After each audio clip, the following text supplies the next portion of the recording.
ভালো আছো?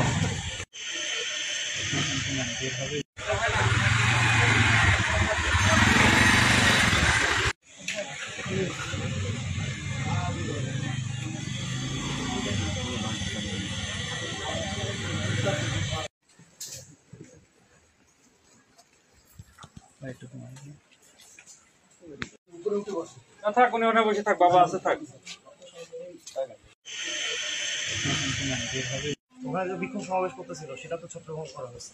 মানে কি বিষয় বিক্ষোভ সমাবেশ করতেছিল? এরকম নাশকতামূলক কার্যক্রম, জমি দখল থেকে শুরু এরকম অনেক ধরনের কার্যক্রম সে করে আসছে। তো সেই প্রেক্ষিতে তার বাসায় আমরা একবার অভিযান করেছিলাম, আমরা যৌথ বাহিনী। অভিযান করার পরে আলটিমেটলি তার বাসায় ওরকম কোনো কিছু আমাদের চোখে পড়ে না, কিছু মাদক দ্রব্য ছিল হালকা পাতলা। এবং আমরা যেটা জানি যে আমরা ওদের ওই যে পাঁচতলাটা মনে হয় আপনারা দেখেছেন, পাঁচতলা বাসাটা, ওকে বাসা খুলতে বলার পরেও মোটামুটি 20 মিনিট পরে সে বাসা খুলেছে। সো আমরা ধরেই নিয়েছিলাম যে এই 20 মিনিটে আসলে অনেক কিছু করে ফেলা সম্ভব, দেয়। তো আলটিমেটলি বাসায় যাওয়ার পরে ওগুলো কিছু পাওয়া যায়, তখন তাকে আমরা বলে এসেছিলাম যে এরকম ধরনের অভিযোগ যাতে তার কাছ থেকে আমরা না শুনি।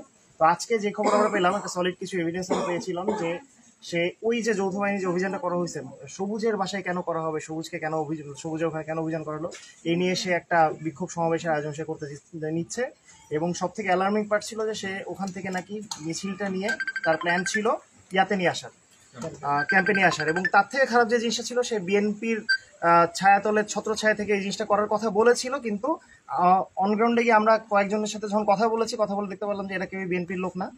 এরা হচ্ছে সবাই 2000 টাকা 1500 টাকা বা মোটরসাইকেলের তেল করে দেওয়া হবে, এরকম মানে বিভিন্ন কথা বলে তাদেরকে আগে দিয়ে নিয়ে আসা হয়েছে।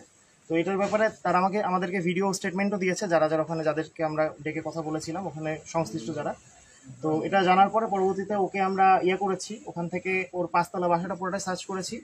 আর এরপরে আমরা যৌথ বাহিনী একসাথে এখানে আসলাম। যার একটা যে বাসা, এই ওর বাবার বাসা যেখানে থাকে আর কি, নিজ বাড়ি যেটা, হ্যাঁ এটাই ওর মূলত নিজেদের বাসা। এই বাসায় আসার পরে আমরা সবাই সাংবাদিক, আপনারা, আমরা পুলিশ সবাই মিলে বাসা সার্চ করার সময় এই যে একটা চাপাতি, 15 পিস ইয়াবা, একটা কার্টুজ আর একটা 1 শুটার গান, এগুলা উদ্ধার হয়েছে আর কি।